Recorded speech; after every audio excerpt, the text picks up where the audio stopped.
प्रथमं शैलपुत्री च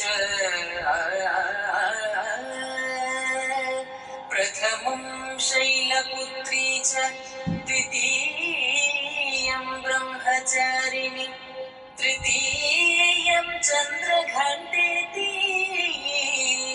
कुष्माण्डेति चतुर्थकम् पञ्चमं स्कन्दमातेति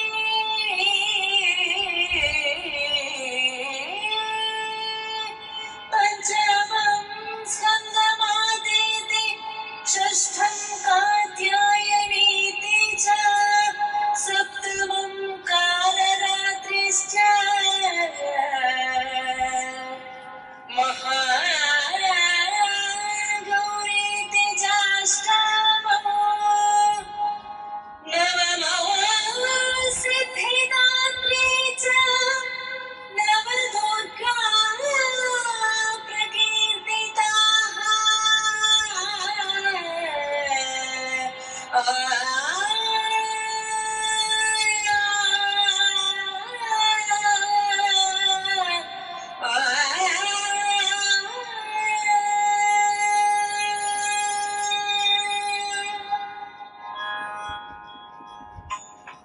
नमस्कार। नमस्कार। अपनी तरह के इस अनूठे और अनुपम नवरात्रि महोत्सव में जो कि हम आभासी माध्यम से आपके साथ मना रहे हैं, आपका स्वागत है, हार्दिक अभिनंदन है। आज नवमी का भी दिन है और दशहरे का भी दिन है जी। और हम देख रहे हैं कि कहीं न कहीं दशहरे की भी आगाज, दशहरे के भी स्वर सुनाई दे रहे हैं। रावण दहन की आवाज आ रही है, हमारे चारों ओर रावण दहन की भी आवाज आ रही है। लेकिन जैसे कि हम लोगों ने पिछले 8 दिन में किया है, हमने माता के अलग अलग स्वरूपों की चर्चा की है और इसलिए आज चूंकि नवमी है तो पहले थोड़ी देर हम चर्चा करेंगे माता के आज के स्वरूप की, यानी माँ सिद्धिदात्री के रूप की, और उसके बाद थोड़ी सी चर्चा दशहरे की यानी विजयादशमी की, क्योंकि माँ सिद्धिदात्री की जो महिमा है, उनकी जो स्तुति है, उनका जो आख्यान है, वो अपने आप में बहुत महत्वपूर्ण है। ऐसा कहा जाता है कि ये दरअसल एक संपूर्ण रूप है, जो माता का स्वरूप है वो अपने आप में मूल रूप है माता पार्वती का, और इसलिए ये एक तरह से पूरे के पूरे अनुष्ठान की पूर्णाहुति के स्वरूप में भी हमारे सामने प्रकट होती हैं। सिद्ध गंधर्व यशा सुरे रमपै रैरपि सेव्या माना सदा भूयात सिद्धि दादा सिद्धिदायिनी। ये जो है वो माँ सिद्धिदात्री की महिमा है, और माँ सिद्धिदात्री की महिमा के बारे में अब मालविका जी हमें थोड़ी देर कुछ बातें बताएंगी, उसके बाद हम और बातों पर चर्चा कर सकेंगे। जी। जय माँ। जय माँ सिद्धिदात्री की कथा शुरू होती है माँ कुष्मांडा से। आपको याद होगा माँ कुष्मांडा कैसे उन्होंने अपने तीनों नेत्र से 3 देवियां हमें उत्पन्न करके दी, महाकाली, महालक्ष्मी और महासरस्वती, और इनके साथ ही उन्होंने उत्पन्न किए ब्रह्मा, विष्णु और महेश। तो हमारी कथा यहाँ से शुरू होती है, ब्रह्मा, विष्णु और महेश से। अब ब्रह्मा जी क्या करते हैं? सृष्टि की निर्मित करते हैं। विष्णु जी सबका पालन करते हैं और शिव जी यानी महेश सबकी रक्षा करते हैं। जन्म और मृत्यु का जो चक्र है उसको वो चला इनके हाथ जी है। तो अब क्या हुआ कि शिव जी एक दिन जी माँ कुष्मांडा से बोले कि माँ, ये मुझे बहुत मुश्किल हो रही है क्योंकि मेरे पास कोई सिद्धि नहीं है जी। तो माँ कुष्मांडा ने कहा, तो उन्होंने माँ सिद्धिदात्री को उत्पन्न किया और माँ सिद्धिदात्री ने शंकर जी को, महेश को, शिव जी को तो कहते हैं अष्ट सिद्धि नव निधि। तो मैं आपको वही बताती हूँ कि ये अष्ट सिद्धि क्या है। बहुत ही मतलब बहुत ही सुंदर है इसकी व्याख्यान। ऐसे अणिमा यानी अपने आप को अणु के समान बना लेना जी। फिर लधिमा यानी बिल्कुल हल्का कर लेना जी। महिमा यानी असीमित विशाल बहुत बड़े हो जाना। गरिमा यानी शरीर के भार को बिल्कुल बढ़ा लेना। यहाँ पे जैसे वो कहते हैं ना अंगद, उसको हटा ही नहीं पाए वैसे जी। या प्राप्ति बहुत सरल है, प्राप्त करना। प्राकट्य में मन की बात जानना। फिर वशित्व यानी वश में करना और इशित्व यानी ईश्वर की श्रेणी में जाना। तो ये हुए अष्ट सिद्धि। और नवनिधि क्या है? जैसे परकाया में प्रवेश, जी। किसी और में प्रवेश करना। फिर एक हादी विद्या जिसमें ना आपको भूख लगती है ना प्यास। जैसे हम लोग कई बार देखते हैं कि कोई तपस्वी है तो उसको ना भूख लग रही है ना प्यास, तो यानी उसने हादी विद्या में अपने आप को पारंगत किया हुआ है। फिर एक है कादी विद्या, इसमें मौसम का कोई असर नहीं पड़ता। ऐसे हम कहते हैं ना युगों युगों तक तपस्या करते रहे और कोई फर्क ही नहीं पड़ा। फिर उसके बाद वायु गमन सिद्धि यानी एयर रूट से आपका ट्रांसपोर्ट। फिर है मदलसा यानी इच्छा अनुसार छोटा या बड़ा। इसमें हनुमान जी का एग्जाम्पल आप समझ सकते हैं, कैसे वो सूक्ष्म होकर के वो चले गए। इसलिए तो हनुमान जी को कहा गया अष्ट सिद्धि नवनिधि के दाता, राम रसायन तुमरे पाता। तो ये जो अष्ट सिद्धि नवनिधि जो है उसका वर्णन आपके सामने प्रस्तुत करें। फिर कनकधर यानी जिसके पास स्वर्ण बहुत सोना है। फिर प्राक्य यानी जैसे उन्होंने कहा कि मेरे शिष्य हो तुम उसके गर्भ से जन्म लोगे। हाँ। तो ये प्राक्य हो गया।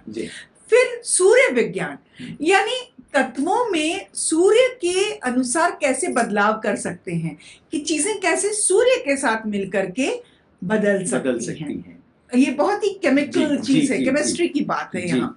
और मृत संजीवनी यानी कोई मृत हो जाए उसको फिर से जीवन प्रदान करने की विद्या। तो ये अष्ट सिद्धि नवनिधि, ये हमारी जो माँ है उन्होंने, सिद्धिदात्री माँ ने ये सिद्धियां प्राप्त शंकर जी को दी। वैसे एक बात बता दूं, ब्रह्मवर्त पुराण में 12 सिद्धियों का उल्लेख है। अच्छा। लेकिन ज्यादातर प्रचलन में ये 8 सिद्धियां आती हैं। हाँ। इसलिए हम लोगों ने आपके सामने ये अष्ट सिद्धियां ही रखी। जी। अब क्या हुआ? अब इधर तो शिव जी का तो हो गया काम जी, पर वहां ब्रह्मा जी को सारी संरचना करने में बड़ी प्रॉब्लम होने लगी कि कैसे, मतलब सृष्टि का निर्माण कैसे करें जी। तो तब फिर उन्होंने जाकर के हमारी माँ सिद्धिदात्री से, जो कि एक एनर्जी का पुंज थी, उनके पास उनसे मदद मांगी कि माँ इसमें मेरी सहायता करो। तो माँ ने क्या किया? उनके पास शिव तो थे जी, उन्होंने शिव का आधा हिस्सा शक्ति यानी नारी में बदल दिया जी। और इस तरह हमारे सामने प्रस्तुत हुए अर्धनारीश्वर, ये जो यानी आधे नारी वाले ईश्वर। अर्धनारीश्वर का जो स्वरूप है, इसकी जो मूल उत्पत्ति है, कई बार लोग इस बारे में भ्रम भी रखते हैं। इसलिए ये बात बहुत अच्छी तरह से समझ लेना जरूरी है कि उसकी उत्पत्ति कहाँ से हुई, कैसे हुई और क्यों हुई, जो बात अभी मालविका जी और जब अर्धनारीश्वर जब बने जी, जब मतलब हमारे ब्रह्मा जी के पास जब अर्धनारीश्वर रूप गया तो ब्रह्मा जी सृष्टि का निर्माण कर सके, क्योंकि सृष्टि के लिए 2 लोग चाहिए। तो उनके पास नारी और पुरुष दोनों नर नारी दोनों थे। तो ये अर्धनारीश्वर की इस तरह से कथा हुई। अब ये तो थी आज की हमारी देवी की बात। अब इन देवी का अगर हम रूप का वर्णन करें तो ये देवी कैसी है? इनके हाथ में कमल है, शंख है, गदा है, चक्र है जी। देखिए, और इनका जो वाहन है वो है सिंह वाहिनी है, पर ये कमल पर भी बैठती है जी। और ये जो है चारों चीजें जो इनके हाथ में है, मैंने आपको जो बताई कि कमल, शंख, गदा, जी। चक्र, ये ऐसा कहा जाता है कि सही दिशा की ओर जी आपको बढ़ने की जी प्रेरणा देती है। जी। बिल्कुल। इनका जो वास है वो हिमाचल के नंदा पर्वत में है, और ऐसा कहा जाता है कि ये देवी का वो स्वरूप है जिसकी उपासना स्वयं भगवान शिव भी करते हैं। बिल्कुल। और इसलिए ऐसा कहा जाता है कि ये जो समस्त सांसारिक दुख हैं, इन दुखों के अंदर से भी अगर किसी व्यक्ति को मोक्ष प्राप्त करना है बिना किसी कष्ट के, बिना किसी दुख के और सहजता से, तो इनकी उपासना करने से सांसारिक दुखों में रहकर भी कोई व्यक्ति निर्लिप्त भाव से मोक्ष प्राप्त कर सकता है। इतनी शक्ति इनके अंदर इनकी पूजा करने से आपको यश मिलता है, जी, आपको धन मिलता है, आपको बल मिलता बल है। मिलता तो है। यश, धन और बल तीनों चीज इनकी पूजा से मिलता है। और आज जो हमने ये इतना पर्पल पर्पल पहना हुआ है, बैंगनी, जी, ये भी यश, धन और बल देता है। और इसीलिए इनका ये प्रिय रंग भी है, प्रिय रंग है जी। उनका, बिल्कुल प्रिय इसलिए रंग है। ये रंग आज विशेष रूप से, और हमने सोचा कि आज एक उत्सव का माहौल है, और यश, बल और शक्ति, इन सब चीजों का प्रतीक ये पर्पल है, ये जो बैंगनी रंग है। और ये आपके सामने, इसलिए आज हम लोग इस रूप में आपके सामने उपस्थित हैं। और एक बात और यहाँ मैं बोलना चाहूंगी जोशी जी से कि थोड़ा ये कहाँ से मिला है ये बताएं, तो अर्धनारीश्वर आपका पूरा होगा। ये हाँ, ये भी एक उल्लेखनीय है कि ये जो दुपट्टे हैं ये हमें प्राप्त हुए चिदम्बरम के मंदिर से, जहाँ पर भगवान नटराज स्वयं विराजते हैं। हम सभी जानते हैं दक्षिण में जो चिदम्बरम का जो मंदिर है वो सिद्ध स्थान है, जहाँ पर हम नटराज की साक्षात प्रतिमा देखते हैं। हमको सौभाग्य प्राप्त हुआ वहाँ जाकर दर्शन करने का, और भगवान नटराज का आशीर्वाद हमें जब प्राप्त हुआ तो ये वहाँ के जो पुजारी थे उन्होंने ये हमारे ऊपर रखे आशीर्वाद स्वरूप। और हमें लगा कि आज जब हम अर्धनारीश्वर की बात कर रहे हैं, भगवान शिव की बात कर रहे हैं, शिव के स्वरूप की बात कर रहे हैं, तो आप सबके सामने ये भी अगर भगवान नटराज का आशीर्वाद भी आपके सामने अगर किसी तरह उपस्थित हो, प्रस्तुत हो, तो जो बहुत अच्छा होगा। तो इसलिए ये आज ये प्रयोजन विशेष रूप से रहा है जी। और ये जो माँ सिद्धिदात्री के मंदिर है, वैसे तो कई जगह हैं, बहुत जगह पर, और आजकल तो कई सारे स्थानों पर नए नए मंदिर भी बने हैं। पर सागर में एक मंदिर है, मध्य प्रदेश के सागर में, जिसकी विशेष ख्याति है माँ सिद्धिदात्री के मंदिर की, और कई लोग वहाँ पर जाते हैं, वहाँ दर्शन करते हैं। ऐसे ही गढ़ मुक्तेश्वर की भी बात है, वहाँ पर भी माँ सिद्धिदात्री का मंदिर है। लखनऊ में भी है, छत्तीसगढ़ में भी माँ सिद्धिदात्री के मंदिर हैं, जिसके ऊपर बहुत ज़्यादा पूजा अर्चना और लोग करते हैं। और माँ सिद्धिदात्री के स्वरूप अलग अलग जगह पर प्राप्त होते हैं। कई लोगों ने अब आधुनिक काल में भी कई मंदिरों की जो निर्मित की है माँ सिद्धिदात्री के स्वरूप में, वो इसलिए भी की है कि ये जो है, ये जैसे मैंने थोड़ी देर पहले भी कहा कि एक तरह से ये पूर्णता का प्रतीक है। माँ पार्वती का ये मतलब संपूर्ण रूप माँ सिद्धिदात्री के रूप में हमारे सामने आता है। और इसलिए ये जो नवरात्रि का जो मंदिर है वो बहुत बड़ी बात कहते हैं। नारायण व्यास जी ने लिखा है कि एलिफेंटा गुफा में बहुत विशाल अर्धनारीश्वर की प्रतिमा है। जी हाँ, जिन्हें देखने का सौभाग्य मिला होगा एलिफेंटा में, उन्होंने निश्चित रूप से उसे देखा ही होगा, एलिफेंटा गुफा में जो अर्धनारीश्वर की प्रतिमा है। तो अर्धनारीश्वर के तो प्रतीकों को हमारे देश के अलग अलग रचनाकारों ने, चाहे वो नृत्य के रूप में हो, चाहे चित्र के रूप में हो, उसकी बहुत अलग अलग तरह से व्याख्या की है। और जैसे हम बार बार कह रहे हैं कि कभी भी शिव और शक्ति जब तक दोनों साथ नहीं आते, तब तक कभी भी पूर्णता को प्राप्त नहीं किया जा सकता। सृष्टि का निर्माण ही नहीं हो सकता। सृष्टि का निर्माण नहीं हो सकता। तो इसलिए उस पूर्णता के लिए शिव और शक्ति का साथ आना जरूरी है। और जब तक शिव और शक्ति साथ नहीं आएंगे, और विशेष रूप से कोई भी शिव तब तक पूर्ण नहीं है जब तक उसके अंदर शक्ति का वास न हो। तो इस दृष्टि से आज की ये बात बहुत महत्वपूर्ण थी। और नवरात्रि के संदर्भ में ये बात कही जाती है कि जो नवरात्रि है वो पूरे जो 9 दिन है, हर एक 9 दिन में हम क्या क्या 9 सूत्रों को देखते हैं, उसके बारे में भी हमें सोचना चाहिए कि ये नवरात्रि कौन कौन से 9 सूत्रों को हमारे सामने रखती है। तो सबसे प्रमुख बात जो सामने आती है, जैसे हमें असत्य से सत्य की ओर ले जाने का काम करती है। आज भी जैसे हम विजयादशमी की बात कर रहे हैं तो हम सुबह से देख रहे हैं हमारे पास लगातार संदेश हमारे मित्र लोग भेजते हैं, आपके पास भी आ रहे होंगे, असत्य पर सत्य की विजय। तो ये जो नवरात्रि का पर्व है एक तरह से आपको असत्य से सत्य की ओर ले जाता है। और उससे भी जो दूसरी बड़ी बात है, जो बहिर्मुखता से आपको अंतर्मुखी होने की ओर ले जाता है। ये क्यों जरूरी है? बहिर्मुख से अंतर्मुखी होना यानी क्या करना? एक तरह से सेल्फ इंट्रोस्पेक्शन की बात है। बहुत से आज मौजूदा समय में तो ये बहुत ज्यादा सोचने वाली बात हो गई है कि हम लगातार अपने आप को बहुत अधिक एक्सपोज यानी वैचारिक दृष्टि से, क्योंकि आपके पास बहुत सारे प्लेटफॉर्म्स हैं, सोशल मीडिया है और कम्युनिकेशन के अलग अलग साधन हैं, इसलिए हम देखते हैं कि हम बाहर तो बहुत ज़्यादा दिखा रहे हैं लेकिन इंट्रोस्पेक्शन नहीं कर पा रहे हैं। अपने अंदर झांकने की आजकल जो प्रवृत्ति है वो धीरे धीरे कम होती जा रही है। कोरोना के काल में, पेंडेमिक में कई लोगों ने इस बात को महसूस किया कि उन्होंने सोचा कि पहली बार शायद ऐसा हुआ कि मैंने अपने आप से बात की, मैंने अपने आप से संवाद किया। और जब मैंने अपने आप से बात की और अपने आप से संवाद किया और बहुत समय बाद मैंने स्वयं का परिचय एक बार फिर से पाया। तो ये नवरात्रि का भी जो पर्व है आपको उसी तरह प्रेरित करता है। इसके साथ तीसरी बड़ी बात है कि आपको अन्याय से न्याय की ओर ले जाना, यानी अन्याय से न्याय की विजय, अन्याय पर न्याय की विजय किस तरह से स्थापित हो सकती है, ये नवरात्रि का पर्व बताता है। उसी तरह दुराचार से सदाचार की ओर, ये जो हम व्रत उपवास करते हैं ये क्या एक तरह से हमारे अंदर संकल्प और सात्विकता का प्रवाह करती हैं। इसलिए वो दुराचार से सदाचार की, अगर हमारे अंदर कोई ऐसी भी दुष्ट प्रवृत्तियां कहीं ना कहीं पनप रही होती हैं तो उसे भी आगे ले जाने का काम करते हैं।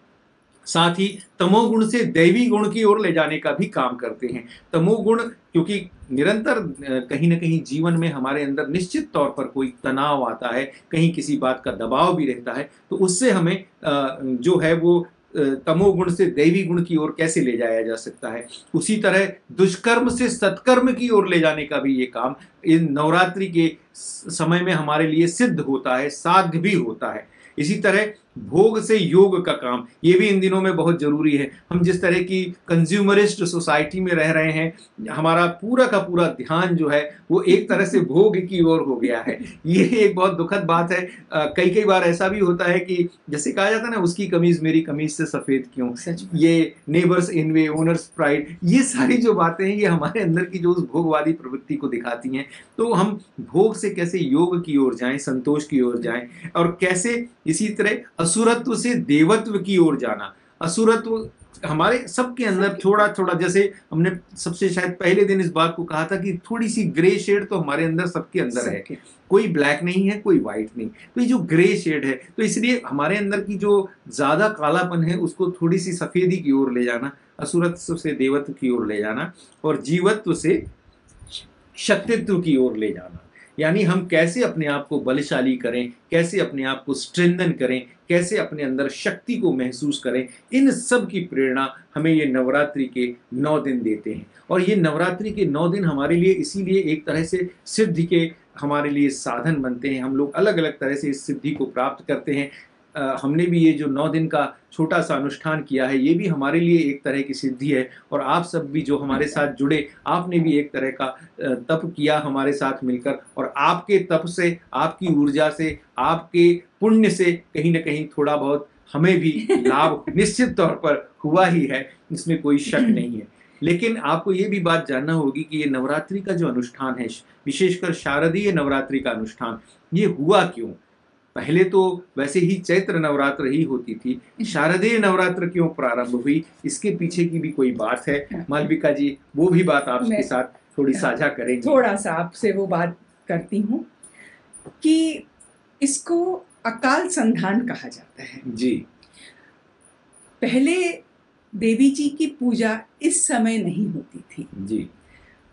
तो जब राम जी लंका की ओर बढ़े, उनको युद्ध करना था, तो तब उन्होंने पूछा जी, ब्रह्मा जी से पूछा कि हे ईश्वर, मैं क्या करूं जिससे कि मुझको, मतलब मैं विजयी हो सकूं, विजय की ओर बढ़ सकूं।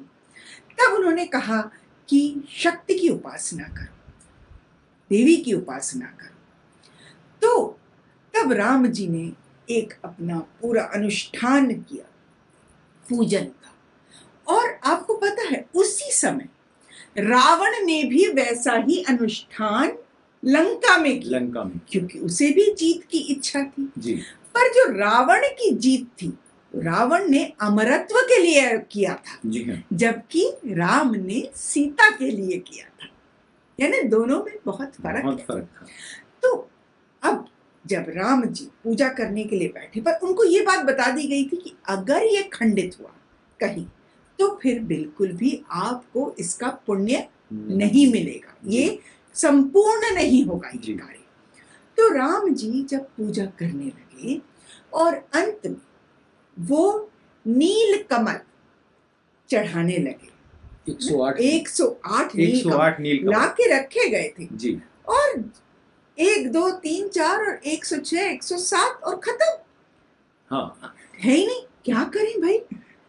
तो राम जी को लगा कि अब अगर किसी से मंगवाया, व्यवस्था करने में समय लगेगा, जी। मतलब व्यवधान पड़ रहा है, खंडित हो जाएगा।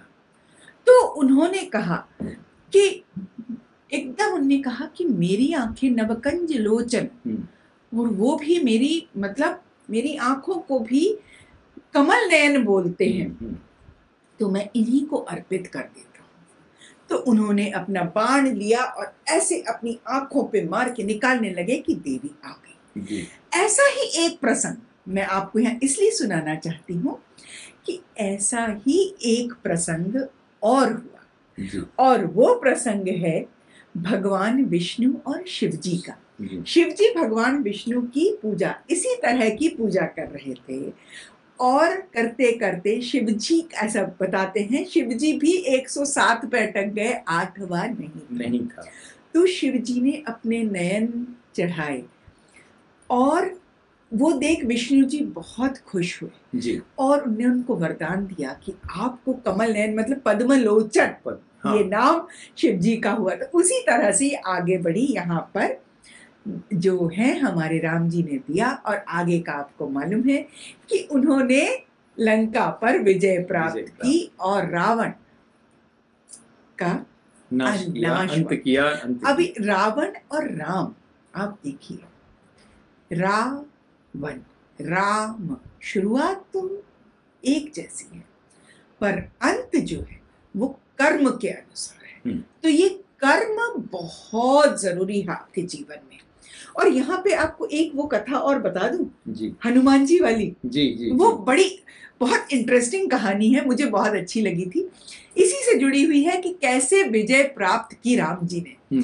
अब ये जो अनुष्ठान था ये अपनी जगह था, और उधर जो रावण का अनुष्ठान चल रहा था वहां पर हनुमान जी स्वयं थे जी। अब हनुमान जी ने अपने एक छोटे बालक का रूप ले लघु रूप ले लिया था, और वो जो हवन कर रहे थे जी, सभी ब्राह्मणगण थे, तो उनके सामने हनुमान जी ने बहुत सेवा की, इनको ये ला दिया, उनको वो कर दिया, ये सब। तो बड़े खुश हो गए ब्राह्मण और बोले, अरे बालक, मांगो, क्या मांगते हो? क्या मांगा आपको मालूम है? उन्होंने कहा, आपके इस मंत्र में एक अक्षर बस बदल के मेरा अक्षर डाल दीजिए। तो उन्होंने कहा कि ऐसा कैसे? बोले नहीं, वो ना मेरी जगह, मेरे ह की जगह क लगा दीजिए। तो क्या हुआ? मंत्र था जया देवी भ्रातृहरिणी जी। भ्रातृहरिणी मतलब रक्षा करने वाली जी। तो उन्होंने भ्रातृहरिणी की जगह भ्रातृकर्णी, यानी भ्रातृकर्णी का मतलब है पीड़ित करने वाली। और ब्राह्मणों ने जैसे ही ये बोला, और देवी तो एकदम कुंपित हो गई, बहुत क्रोधित हो गई। हाँ। और फिर क्या हुआ या आपको मालूम ही है। ये जो बात है, भगवान राम ने जिस तरह से देवी की पूजा अर्चना की, जिस तरह से समुद्र को मनाया, आप सभी जानते हैं कि समुद्र वश में नहीं आ रहा था। भगवान राम ने 3 दिन तक उसकी उपासना की और 3 दिन तक उसकी प्रार्थना करते रहे कि तुम थोड़ा शांत हो जाओ ताकि मैं उसके ऊपर से चला जाऊं। लक्ष्मण जी बार बार भगवान राम को कहते रहे कि अरे आपके तो एक बाण से पूरा समुद्र आप सोख सकते हैं, इस समुद्र की क्या औकात है आपके सामने रह जाए। तो आप तो एक बाण मारी और समुद्र पूरी तरह से समाप्त हो जाएगा। लेकिन भगवान राम को न सिर्फ समुद्र की चिंता थी, बल्कि समुद्र के अंदर जो बहुत सारे जलचर थे, चाहे मछलियां थी, चाहे मगर थे, चाहे और थोड़े जीव जंतु, सब उनकी भी चिंता थी। इसलिए भगवान राम समुद्र को शांत करने की कोशिश कर रहे थे। फिर लेकिन समुद्र तो शांत होने वाला नहीं था। इसलिए फिर विनय न मानत जलहि जड़, गए 3 दिन बीत, बोले राम सकोप तब, भय बिन होई न प्रीत। ऐसा जब रामचंद्र जी का क्रोध हुआ, तब जाकर समुद्र शांत हुआ और समुद्र ने फिर भगवान राम से कहा कि नहीं नहीं, आप तो जैसा जाना चाहते हैं वैसे चले जाएं।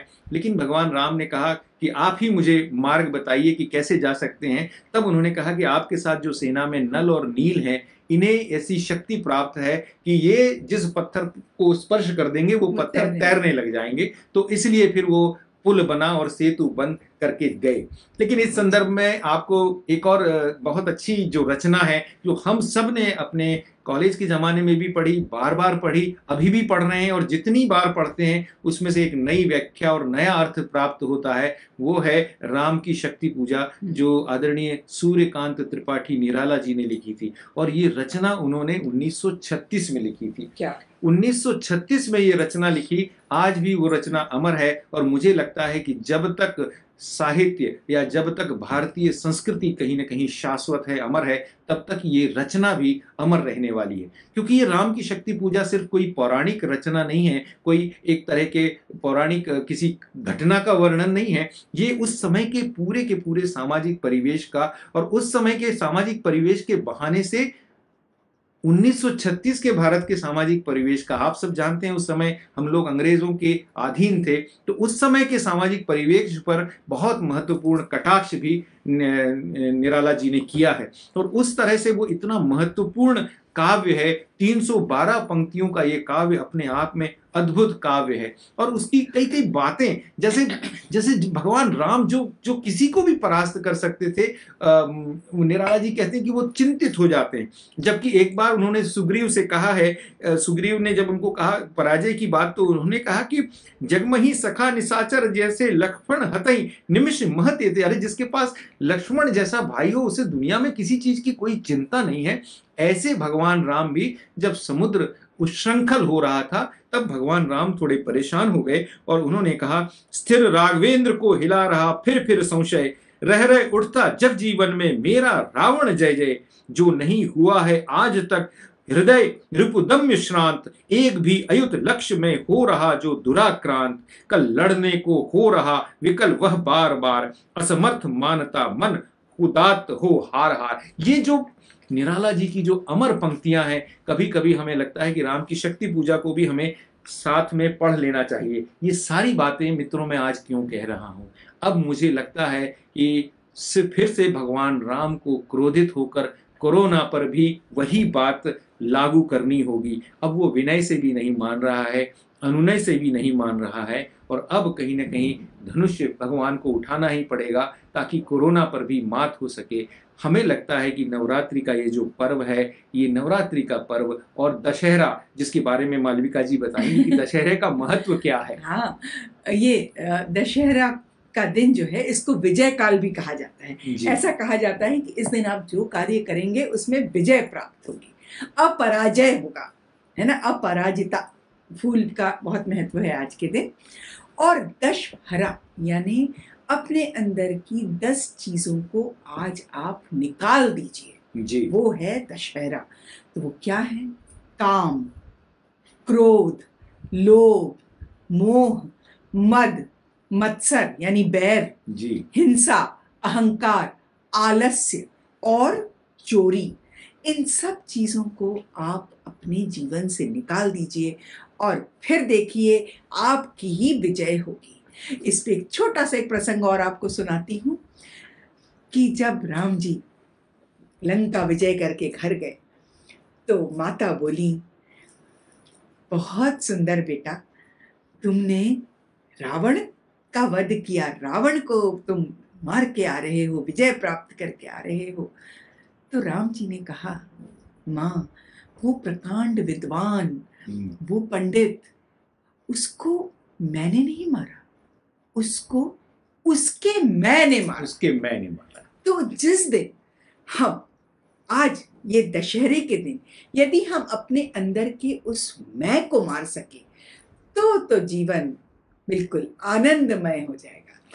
और मुझे लगता है कि यही संकल्प हम सब लोग लें कि हम अपने अंदर के उन 10 शत्रुओं को, 10 जो हमारे दुश्मन हैं उनको हराएं और एक नया संकल्प, जीवन का विजय के संकल्प का हम लोग यहाँ पर आज संकल्प लें और विजय का संकल्प लें और कोशिश करें कि हम सब मिलकर इस महामारी पर विजय प्राप्त करें, ताकि अगली बार जब हम मिलें अगले दशहरे पे तो हमें इस तरह आभासी माध्यम में न मिलना पड़े, हम लोग प्रत्यक्ष में भी एक दूसरे के साथ मिलें।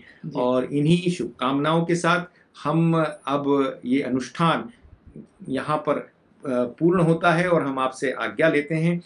हमेशा की तरह डॉक्टर गायत्री सत्यनारायण जी ने माँ सिद्धिदात्री का मंत्र भेजा है, हम उसको सबसे पहले सुनेंगे, उसका श्रवण करेंगे और उसके बाद भगवान राम की स्तुति करेंगे। सिद्धगन्धर्वयक्षाद्यैरसुरैरमरैरपि सेव्यमान सदा भूयात् सिद्धिदा सिद्धिदायिनी।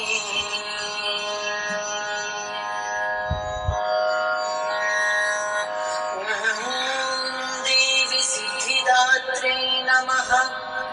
ॐ देवी सिद्धिदात्रै नमः। ॐ देवी सिद्धिदात्रै नमः। ॐ देवी सिद्धिदात्रै नमः। ॐ देवी सिद्धिदात्रै नमः।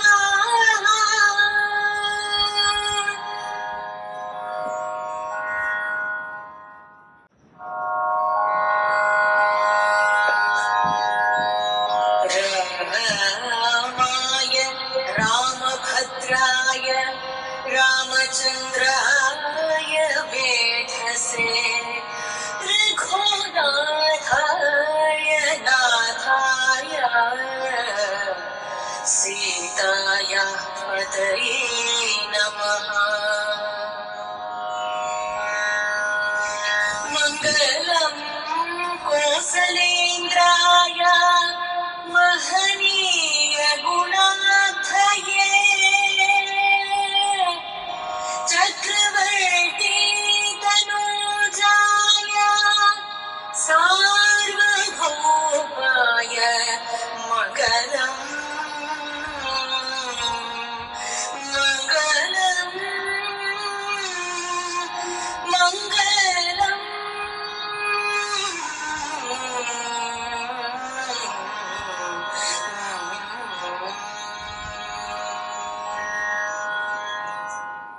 हम बहुत बहुत आभारी हैं डॉक्टर गायत्री सत्यनारायण के, जिन्होंने इस पूरे हमारे अनुष्ठान में लगातार अपने गायन से हम सभी को मंत्रमुग्ध किया है।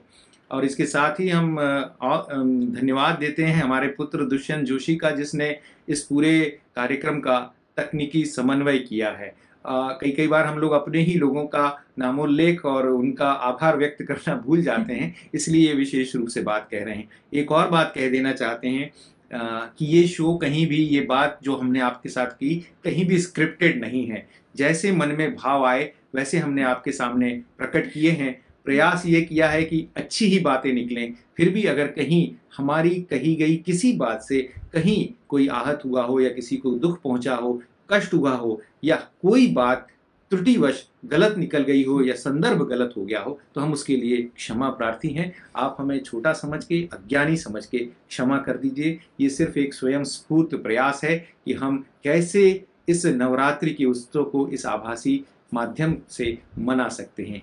एक बार फिर आप सभी को बहुत बहुत शुभकामनाएं दशहरे की और दीपावली की। आपके भावी जीवन के लिए भी हम लोग शुभकामनाएं व्यक्त करते हैं। आप स्वस्थ हों, सानंद हो, सुखी हो। बहुत बहुत धन्यवाद। धन्यवाद।